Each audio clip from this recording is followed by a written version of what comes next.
My jealous mother-in-law tried to ruin our wedding by bringing the woman who once loved my husband, but my cold revenge left her speechless. Before I start, I just wanted to say that I'll obviously be using fake names here. My husband is Dean, 28, male, and my mother-in-law is Sandra, 52, female. I, 30, female, have been with Dean for 5 years, and we got engaged 6 months ago. This is my first serious relationship since college, and I knew that if I was ever to get married, it would definitely be to Dean. I haven't really dated a lot of guys. I only have 3 ex-boyfriends, 2 of them were flings from high school, and only one was a serious boyfriend in college. After that, I got really busy with work, so I wasn't able to meet people or go out on dates. I met Dean at work when I started at the company I was previously employed in. I worked there for a year, during which I fell in love and started dating him. Soon enough, I got a better offer from another company, and I decided to take it. I'm still working there, and I earn more than Dean, which he doesn't have a problem with and even appreciates. Sandra doesn't like that at all and has made it a point to tell me that I should look for a job that pays less so that it doesn't lead to ego clashes between me and Dean in the future.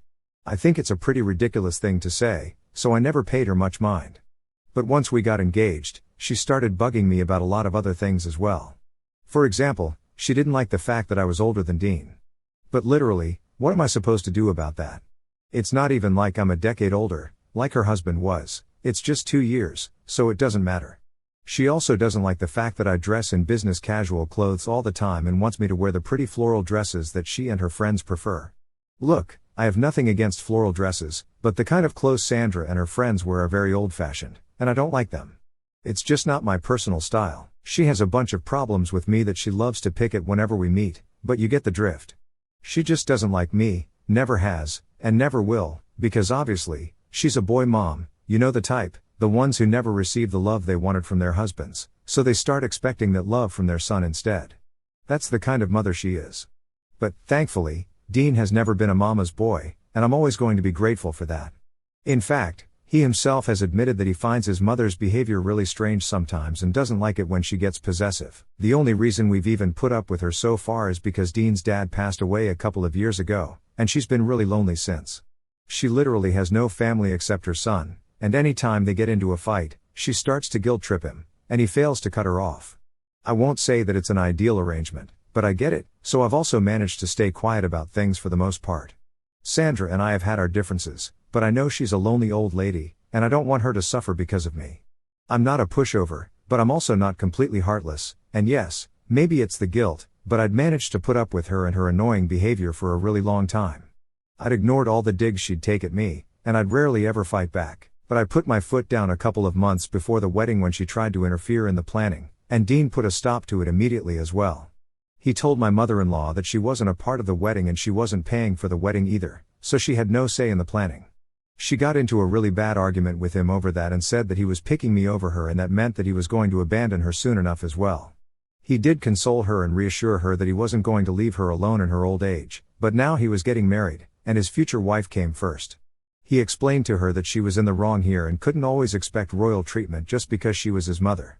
She would have to accept that I was equally important to him, if not more. She said that she understood back then, but I had my doubts, if I'm being honest. I turned out to be right as well because a few days ago, right after the ceremony, Sandra walked in with one of Dean's friends, ex-friend, to be more precise. Rio, 28, male, had been a really close friend of Dean growing up, but they'd had a massive fallout last year. And it happened to be over me. Rio used to come over often, and we'd go out on double dates with whoever he happened to be with at the time almost every other week. Dean and Rio were really close, so naturally, I also put in an effort to be friends with him. We happened to share a lot of the same interests as well, and we'd geek out over those common interests, but that was about it. I never considered him as anything more than a friend, but as it turns out, he most certainly did, and it came out in the worst possible way. I don't want to get into that right now since it's irrelevant to the story here. But all you guys need to know is that Rio and Dean almost got into a physical fight back then and haven't spoken ever since. So, Sandra showing up to our reception with him was nothing short of nasty. She knew exactly what had happened, and that was all the more reason for her to bring him by. It was so disgusting because not only was she doing this to hurt me, but she also didn't seem to give a damn about her own son's feelings either. We were scandalized to see him there, and so were most of our close friends, and they even offered to escort him out. But Sandra looked really smug with him in tow. I wasn't half as bothered by Rio's presence as Dean was, honestly, because I didn't care for Rio. I didn't like him, But Dean absolutely hated him, so I was trying to talk to him and make sure he didn't do anything crazy and we could deal with this without creating chaos. To my surprise, I realized that Dean didn't need my help with that at all. He got up to give a speech a few minutes after he saw Rio and his mother socializing with the other guests like it was no big deal, and I tried to stop him, but he told me to just trust him on this one, and so I did. I decided to let him do whatever he wanted to because, honestly, he'd earned it. Sandra had done something awful, but unfortunately, the one she'd wanted to hurt wasn't bothered much, but her own son was. Her plan was a huge misfire. She was about to realize it because as soon as Dean got hold of the mic, he started talking about how his mother had loved him more than what was necessary his entire life. I knew he was going to expose Sandra, and so I didn't say a word and let him continue. I didn't even care if we were causing a scene. It was our damn wedding, and we'd do whatever we wanted to. Anyway, Dean gave a speech about how his mom had always tried to outshine his girlfriends, and he was glad to have finally met a woman whom she could never shake, referring to me. He then talked about how his mother's standards in men had dropped considerably because, after his dad, she jumped straight to Rio, who was almost half her age. Dean's a really funny guy, so even while he was talking, it all sounded like he was performing a comedy routine, and everyone was laughing along as well, even though the things he was saying were pretty mean. I could see Sandra tearing up and Rio going red in the face in a corner, and finally, when Dean ended with a joke about Sandra wanting to catch the bouquet at her own son's wedding, and all our guests started laughing, she literally ran out while Rio walked out behind her. I don't think people even noticed that she'd left due to how embarrassed she was because they were too busy laughing. I was glad that my husband had chosen to deal with this in the best and most mature way, and I was so proud of him. I really think he should become a stand-up comedian because no other guy would be able to make a routine out of nothing on the spot like he'd done that day, and the jokes were all really funny as well, even though they were meant to be cruel. But his quick wit saved our wedding from turning into a dramatic showdown, which is definitely what Sandra had wanted it to be so that our wedding day would forever become about her and not us. Unfortunately for her, her stunt had failed, and she was nothing more than a blip in the proceedings at best. We were really proud of ourselves and have been riding that high for a while now. Some of our friends have managed to record some parts of it as well, and we do replay it from time to time to get a good laugh out of it. Not that we spend all our time as a married couple talking about Sandra and Rio, but it's hard to resist the temptation to talk crap about them. Sandra hadn't texted us after that whole incident, and we were so sure that after that, she'd never speak to us ever again, but unfortunately, she did. She texted both Dean and me this morning, demanding that we issue a public apology on all our socials for whatever had been said at our wedding because it was all really humiliating, and she wasn't going to stand this nonsense. She even threatened to take us to court for defamation if we didn't do what she said, which was laughable. There was no fame in the first place. What defamation is she even talking about? Besides, she's the one who showed up with a guy we hadn't invited, and she definitely didn't have the authority to bring whoever she pleased to a private event. She tried to insult us, we humiliated her, and it was completely fair. She's trying to play the age card and claiming that as an older woman, it was incredibly dehumanizing for her to hear her own son say such vile things about her in front of so many people. She tried to guilt-trip me as well, saying that as a woman myself, I should be sorry that I let any of this happen at all while I sat back and watched. I don't know how any of this makes sense because to me, it just feels like she's playing the age card plus the woman card to excuse her actions. She knew very well what she was doing when she brought Rio to our wedding, so she shouldn't be so surprised that there were real consequences to her actions. Dean also doesn't believe that he has anything to be sorry about and says that just because she's his mother doesn't mean that she's absolved of every awful thing that she does. So, Ida for making a mockery out of my mother-in-law when she brought an unwanted guest with her to ruin our wedding? Hi there. I'd like to add something here since a lot of people have been asking what exactly had happened between Rio and Dean. I didn't talk about it because then the post would become even longer than it already was, and also because I really didn't think it was relevant. The point was that they'd had a nasty fight, and everyone who was close to us had known about it, but since you guys want to know, I'll share the specifics of the incident. Last year, on Dean's birthday, we invited a few of our close friends to celebrate, and Sandra had insisted on coming even though she'd known that it would mostly be just us and our friends. Even after being told no multiple times, she still showed up, and once she was there, it would be just too awkward to tell her to go away, so we let her stay. We were obviously all drinking and trying to have fun, and since my mother-in-law doesn't drink, she just sat in the corner and tried to talk to people but ended up being ignored by most people. Rio and his girlfriend at the time were also there, and they'd been dating for months, which was his longest relationship so far, and he seemed kind of serious about her too, so we were all giving them some space since they seemed really into each other. But Sandra somehow managed to get Rio's girlfriend to talk to her, and she was a really sweet girl, so she didn't mind talking either. Rio ended up hanging out with us instead. We were all pretty drunk, and for some reason, one of our friends suggested playing spin the bottle. I don't know why they did that, but everyone seemed really enthusiastic about it as well, even though I had to remind them several times that we weren't in high school, and most of us were in serious relationships. But the single folks in our friend circle were all drunk and out of control, so they were hyping the game up. Rio, knowing that his girlfriend would be distracted since she was talking to Sandra, decided to grab my hand and ask me to join the game so that we'd finally have an excuse to kiss. We were all very drunk, but even in that state, we knew that he crossed a line. He was laughing as if he'd said something funny, and I had to force him to let go of my hand. Everyone present had heard what he'd said loud and clear and was stunned. Dean was also quite shocked and didn't know what to say for a few minutes after that. It was only when Rio's girlfriend walked out of our house crying that we were all brought back to reality. Dean very politely asked Rio to leave because he didn't want to start a fight, and Dean is a lot bigger than him as well, so he could get seriously hurt if he had tried to fight him that day. But Rio refused to leave and actually shoved Dean, saying that he was sick of him taking away everything that he loved. I didn't know what he was talking about until later on when Dean told me that he was referring to an incident in college where this senior that Rio had a huge crush on had also decided to ask Dean out. He'd obviously said no out of respect for Rio, but I guess he still hadn't let that one go. They started arguing in front of everyone, and it was getting really heated when, once again, Rio decided to shove Dean, and this time it was much harder than the first. I could sense that Dean was about to lose his temper, and I decided to step in, even though I was not even half as strong as either of them, and it was a huge risk for me physically. But I was sure that Dean wouldn't hurt me in a million years, and this was my only bet to prevent a fight from breaking out, so I did what I had to do. It was really immature of him, and Rio was obviously in the wrong, but I couldn't control him, so I decided to intervene and drag Dean away from him. I was sure that he would have beaten the crap out of Rio that day had I not stopped him. But anyway, he did leave eventually, and it was an awful day since Dean lost the only friend he'd had since he was a child. None of our other friends had kept in touch with Rio after that, but for whatever reason, Sandra had decided to stay in touch with him. We didn't even find out that they'd been talking this entire time even after what had happened at the party. Sandra only admitted that she'd never cut him off a few days after the wedding. I guess she hadn't intended to let us know, but she'd slipped up. She'd even defended it, saying that Rio was like a second son to her, which is why she demanded that we post our apologies soon since we were literally making a mockery out of a mother-son relationship. It's really ironic that Sandra, of all people, thinks that we're the ones making a mockery out of the mother-son relationship since, as far as I'm concerned, pushing your own son aside just to humiliate your daughter-in-law is much worse than whatever we did. Anyway, we've obviously told her that we won't be apologizing to her at all, and she can do whatever she wants to.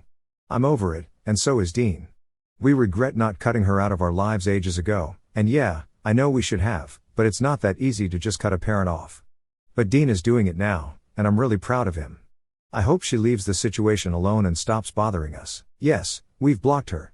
We blocked her the day after our wedding itself, but she's been using all her friends' accounts and numbers, and we can't keep track of it all, so we just keep blocking the accounts as the messages come. It's been close to 2 weeks, and she still hasn't dropped the topic. It's honestly getting on my nerves at this point because Dean and I are supposed to leave for our honeymoon in a week, and if this continues, we won't be able to enjoy our honeymoon to the fullest. The silence from Rio has been a small mercy, a fleeting reprieve from the chaos she's been stirring. For now, her absence feels like one less storm cloud looming over us, one less deranged force to contend with. Dean and I have reached a breaking point, though, and we've made up our minds. If Rio doesn't cease her relentless harassment, we're going to confront her face to face. We'll make it crystal clear that we're prepared to take legal action, press charges, if necessary, unless she backs off. We've tried reasoning with her through messages, but it's like shouting into a void. She doesn't take our warnings seriously. A text or a phone call clearly isn't enough to pierce through her obsession.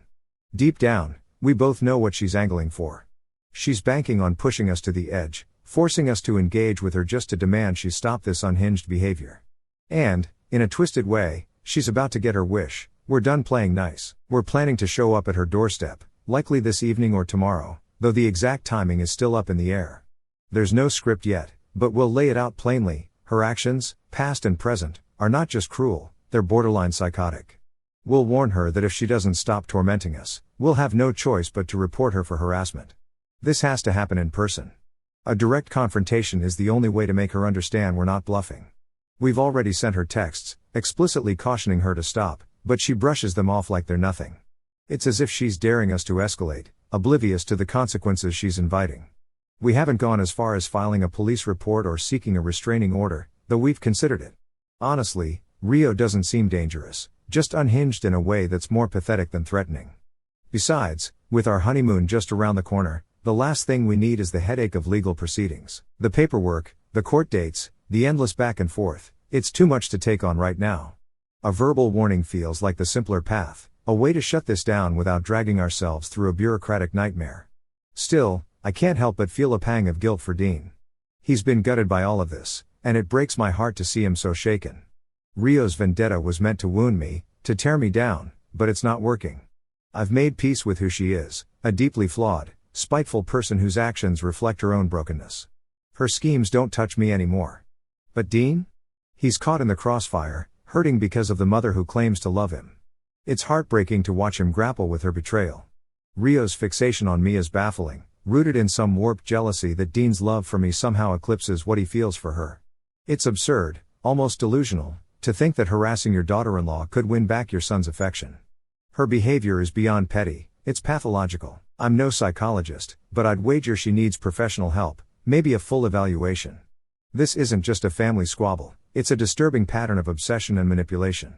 She's gone to such extremes, petty, vindictive acts meant to humiliate me, all because she can't handle the idea that Dean's loyalty lies with me. It's not just sad, it's grotesque. Her actions scream of someone who's lost touch with reality, someone who needs to confront her own demons before she drags everyone else down with her. What stings most is the toll this is taking on Dean. He doesn't deserve this. No one does, but especially not him, not when he's done nothing but try to keep the peace. Rio's fixation has turned her love for him into something toxic, a weapon she wields without care for who it hurts. I've tried to understand her, to find some shred of empathy for whatever pain drives her to act this way, but I'm running out of patience. Her hatred for me feels like a performance, a desperate bid for control in a dynamic she can't accept. And yet, all she's done is push Dean further away, alienating the very person she claims to cherish. It's tragic, in a way, but it's hard to feel sorry for someone so hell-bent on destruction.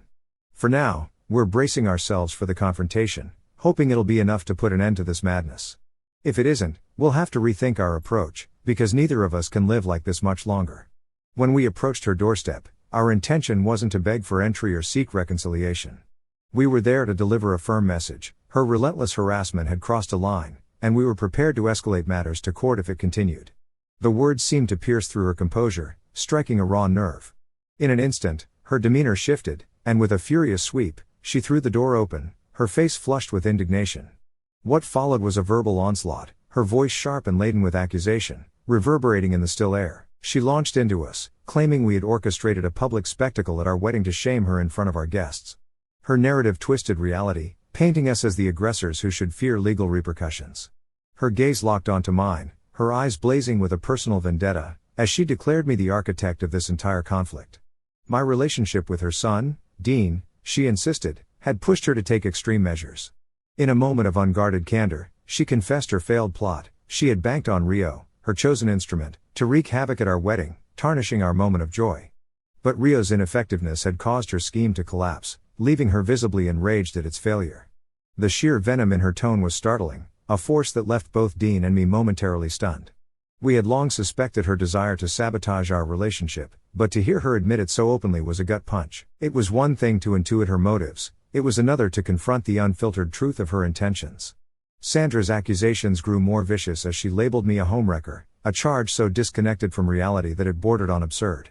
Those familiar with our story would see through her distortions, recognizing the falsehoods she wielded like weapons. Turning her attention to Dean, she issued a scathing prediction: he would one day regret choosing me over her. She envisioned him, humbled and broken, returning to her for forgiveness. In a dramatic flourish, she proclaimed that her love as a mother would compel her to welcome him back, but until that day, she wanted no part of him. She couldn't stand to look at him. With a final, resounding slam of the door, she punctuated her tirade, sealing herself off from us. Sandra likely believed her words would wound Dean, that they would plant seeds of doubt or remorse. But she was mistaken. This confrontation was the liberation we had sought, a definitive end to her toxic presence in our lives. Her outburst, though intense, was the final act in a drama we were ready to leave behind. The notion of her intruding on our honeymoon, a fear once fueled by her obsessive behavior, now seemed like a distant specter we had finally banished. Her desire to supplant me, to unravel our union, had been laid bare, but it held no sway over us anymore. As we stood there, the echoes of her slammed door fading, a quiet relief settled over us. Sandra's rage had marked the end of her influence, freeing us to embrace our future. Dean's hand found mine, his grip steady and reassuring, a silent vow that we had emerged stronger. Her accusations, her failed schemes, and her bitter words dissolved into insignificance. We were done with her, ready to step into our new life together, unencumbered by her shadow. The door she slammed shut was, in truth, an opening to a future where her presence would no longer haunt us.